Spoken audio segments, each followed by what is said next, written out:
So for me, the main help that they provided was the technical and behavioral interviews, and as I've kind of alluded to, the behavioral ones especially.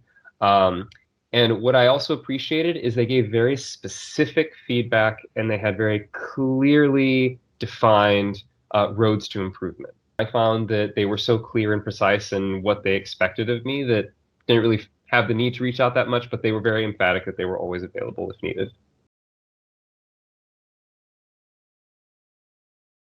So stability, looking forward to that. I'm also looking forward to the opportunities for growth, right?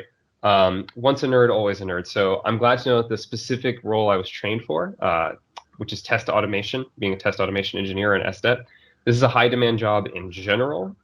And also the company I will be working for has tons of in-house training. And so I know that I can progress further specifically in that role and keep learning and developing new skills, which is something for myself I need to do to feel satisfied. I like learning new things.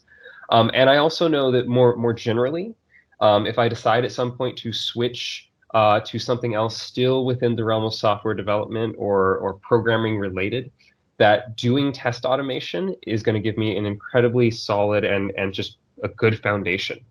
Whatever I switch to in the future, if I ever switch, I'll be building things that are very robust thanks to this.